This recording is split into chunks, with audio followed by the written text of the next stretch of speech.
Ramakrishna mission या भारत सेवाश्रम संघ, ये दोनों भारत की प्रतिष्ठित धार्मिक और आध्यात्मिक संस्था है।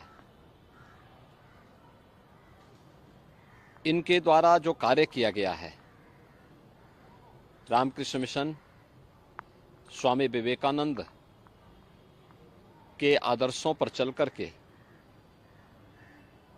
पूरे देश और पूरी दुनिया के अंदर सनातन धर्म के मूल्यों और आदर्शों को, भारत के आध्यात्मिक मूल्यों को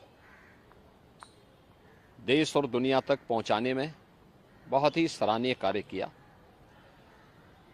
सांस्कृतिक और आध्यात्मिक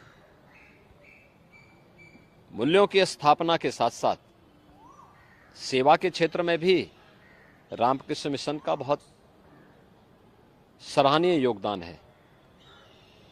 ऐसे ही भारत सेवाश्रम संघ या भारत का सनातन हिंदू धर्म का एक प्रखर आध्यात्मिक और सांस्कृतिक संस्था है। स्वामी प्रणवानंद जी के मूल्यों और आदर्शों को लेकर के भारत सेवाश्रम संघ में देश और दुनिया में भारत के सनातन धर्म के मूल्यों और आदर्शों के लिए बहुत ही सराहनीय कार्य किया। सेवा के विभिन्न प्रकार के प्रकल्पों को भी दुनिया के अंदर ये संस्था लेके चलती है।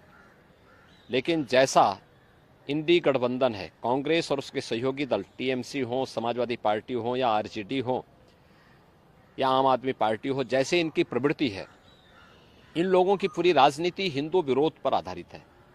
सनातन धर्म का विरोध करना, भारत के मूल्यों और आदर्शों का विरोध करना। तो स्वाभाविक रूप से जो इनकी नींव है उसके अनुरूप ही ये कार्रवाई और ये कदम और इस प्रकार के बयान टीएमसी जैसे राजनीतिक दल ले रहे हैं। ये इनकी हार की बौखलाहट को प्रदर्शित करता है।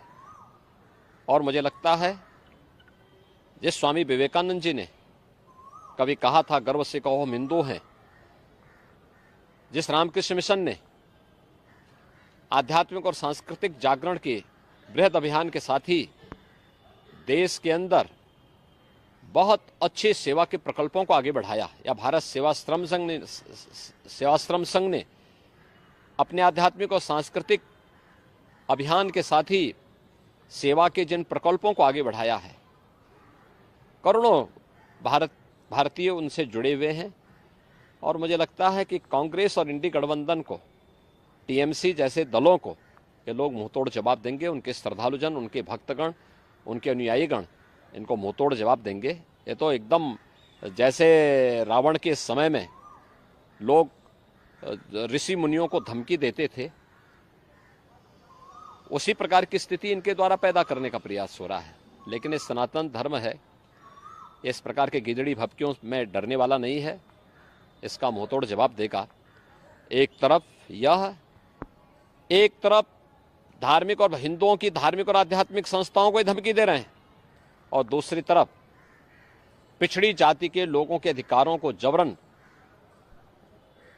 बंदर बांट करने का काम टीएमसी सरकार ने वेस्ट बंगाल के अंदर सन 2010 में 118 मुस्लिम जातियों को ओबीसी में शामिल करके ओबीसी के आरक्षण पर एक प्रकार की सेंधमारी की थी।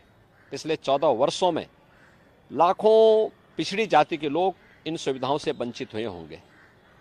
इसके लिए बंगाल की ममता बनर्जी की टीएमसी की सरकार को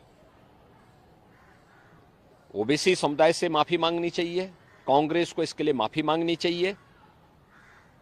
जिन युवाओं के और जिन नागरिकों के अधिकार इन्होंने लेकर के जबरन या कृत्य किया है, वह किसी भी स्थिति में वह स्वीकार्य योग्य नहीं है।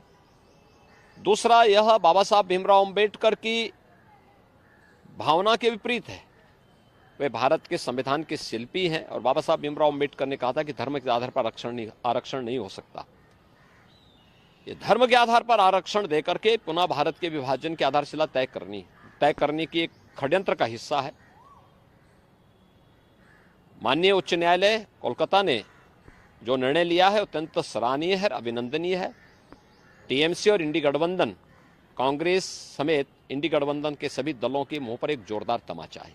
महाराज जी, क्या लगता है कि पश्चिम बंगाल की सरकार सनातन आस्था के प्रति संवेदनशील नहीं है, जानबूझ के रवैया अपना रही? क्योंकि अभी एक हफ्ते पहले वहां पे जलपाईगुड़ी में रामकृष्ण मिशन के आश्रम पे हमला हुआ, इसके पहले रामनवमी देखिए ये कांग्रेस या उनके सहयोगी जो भी दल हैं, उत्तर प्रदेश में समाजवादी पार्टी, बिहार में आरजेडी, बंगाल में टीएमसी या अन्य जितने भी ऐसे दल हैं, इनकी पूरी राजनीति हिंदू विरोध पर आधारित है।